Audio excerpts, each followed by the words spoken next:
हमारे नेता राजकुमार रोज जी। ये साधारण बात नहीं थी मेरे भाइयों, ये निर्णय करना बहुत कठिन था। और कठिन इसलिए भी था कि आदिवासी पार्टी और कांग्रेस पार्टी का जो पूरे 2-3 स्टेट्स में बात चल रही थी, उसमें कई तरह की अड़चनें आ रही थी। तो ऐसे में हमारे अखिल भारतीय कांग्रेस कमेटी ने निर्णय किया कि राजस्थान के बारे में निर्णय हमारे प्रभारी रंधावा साहब करेंगे। और आप सबने देखा कि रंधावा साहब ने वो निर्णय किया कि अच्छे अच्छों की पिंडली दूजने लग गई और देश के प्रधानमंत्री को यहां आकर के एक ऐसे भाजपा के प्रत्याशी का समर्थन करना पड़ा जिसको जनता नकार चुकी है, उनका समर्थन करने के लिए आना पड़ा। यहां पर जिग्नेश मेवाणी जी भी, जो देश के बहुत ही होनहार नेता और जो जब बात रखते हैं तो मैं समझता हूं कि क्रांतिकारी विचारों के जनक हैं। जिग्नेश मेवाणी जी भी आए हैं, हमारे वरिष्ठ नेता ताराचंद भगोरा साहब भी हैं, हमारे नीनामा साहब भी हैं, हमारे उमेश जी डामोर साहब भी हैं, एमएलए साहब राम प्रसाद जी इंदौर भी हमारे साथ में एमएलए थे, वल्लभ जी पाटीदार हमारे जिलाध्यक्ष कांग्रेस के हैं, हमारे अखिल भारतीय कांग्रेस कमेटी के सदस्य भाई दिनेश जी खोटनिया साहब भी हैं, हमारे जिलाध्यक्ष रमेश जी पांड्या साहब भी हैं, शंकर जी यादव, अनुतोष जी जो हमारे बाप पार्टी के अध्यक्ष हैं, असरार अहमद जी, शंकर लाल जी आहारी जी और तमाम आदरणीय सम्मानित मंच और हम सबको, आप जो सामने बैठे हो मंच पे बैठाने वाले हो, आप सबको प्रणाम करता हूं, सैल्यूट करता हूं, नमस्कार करता हूं, जय जोहर करता हूं। भाइयों, हम यहां 10:30 बजे पहुंचने वाले थे, लेकिन आपको तो पता है कि अभी बीजेपी में क्या चल रहा है, देश में क्या चल रहा है। रात से आए बैठे हैं मुख्यमंत्री जी और कह दिया डोटासरा जी और रंधावा जी को लेट कर दो, इनका प्रोग्राम नहीं होगा, इनकी मीटिंग नहीं होगी, इनका मैसेज खराब चला जाएगा। लेकिन उनको ये पता नहीं कि ये आदिवासी हैं, ये अंग्रेजों के सामने भी नहीं झुके, प्राणों को बलि देकर के, प्राण न्योछावर करके भी देश को आजाद कराया। ये इस बांसवाड़ा डूंगरपुर को भी बीजेपी से आजाद करा के छोड़ेंगे, आजाद करा के छोड़ेंगे, ये मैं कहना चाहता हूं। ज्यादा लंबी चौड़ी बात नहीं करूंगा।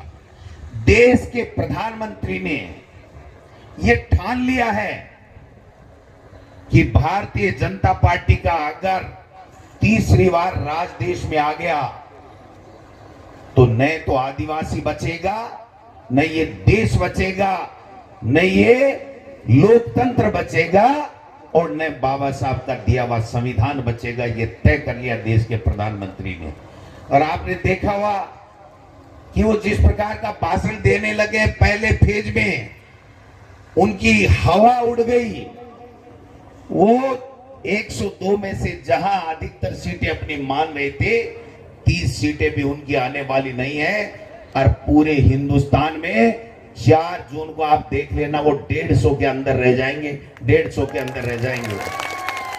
ये 400 पार इसलिए करना चाहते हैं भाइयों कि इनको संविधान बदलना है, आपके वोट का अधिकार समाप्त करना है, आपका आरक्षण समाप्त करना है और आदिवासी कोई उन्नति नहीं कर सके, उनका बच्चा पढ़ नहीं सके, उनको कोई सुविधाएं नहीं मिले, इस प्रकार की व्यवस्था करने का ये काम कर रहे हैं।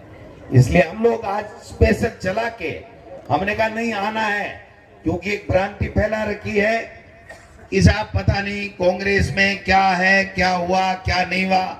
मैं आपको स्पष्ट कह देना चाहता हूं इस मंच के माध्यम से, कांग्रेस पार्टी ने तय कर लिया है कि यहां से भारतीय जनता पार्टी के उम्मीदवार जो हमारे साथ गद्दारी करके गया है, उस महेंद्रजीत मालवीय को सबक सिखाना है, उसको हराना है। क्योंकि जिस व्यक्ति को सरपंच बनाया पता नहीं क्या क्या बनाया, एमएलए बनाया, मंत्री बनाया है। और वो आज हमको आंख दिखा रहा है और भारतीय जनता पार्टी को गालियां देता था कल तक।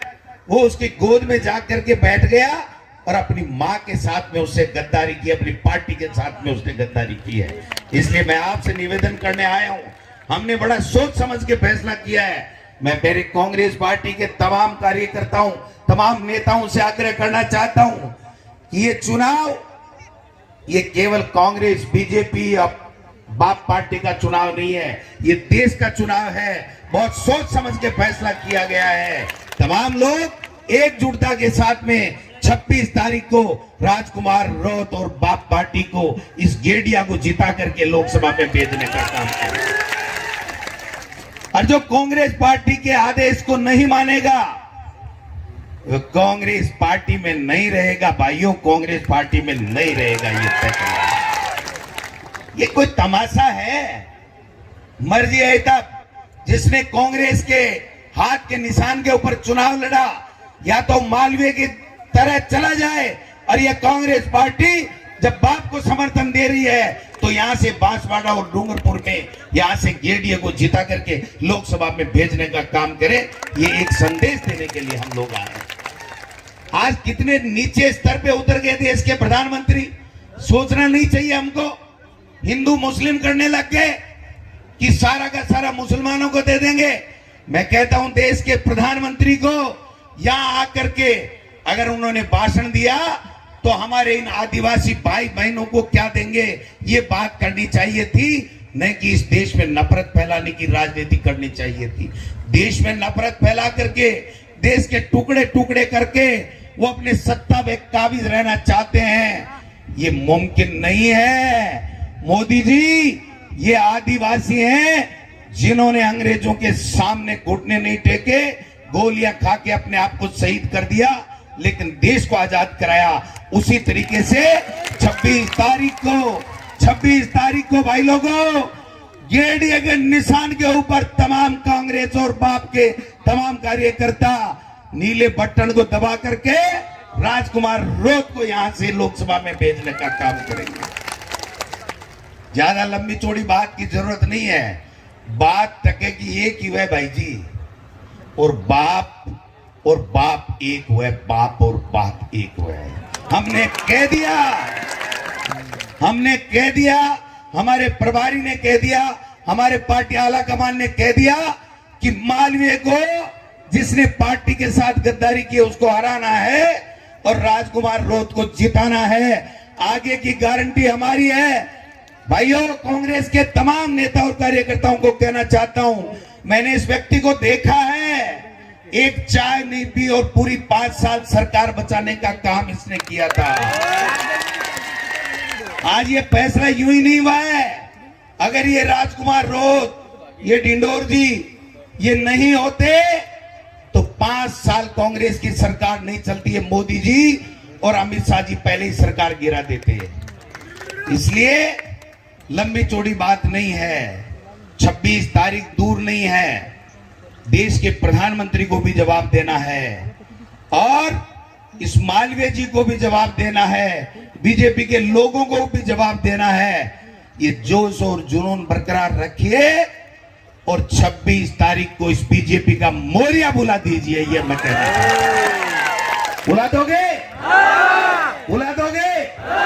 समझो मोरियो, समझे लगा तो बुला दोगे। और बीजेपी को भूलेगा ना, मालवीय जी को तो मत ही भूल जाएगा। अरे बीजेपी का मोरिया भूलेगा तो मालवीय का अपने आप भूल जाएगा। ये कहना चाहता हूं मैं। इसलिए ज्यादा हमें भी जाना है, जोधपुर भी जाना है, बाड़मेर भी जाना है, रंधावा साहब को भी बोलना है। मतलब की बात एक ही है कि यहां से राजकुमार रौत जीते, इंडिया गठबंधन मजबूत हो, इंडिया गठबंधन की सरकार बने और आप लोग भी राज में भागीदार बनो। ये हम आशा और अपेक्षा करते हैं। आप सब लोग आए, तमाम मेरी पार्टी के नेता और आप सब लोग आए हो, आपका बहुत बहुत धन्यवाद। जय भारत, जय जौहर।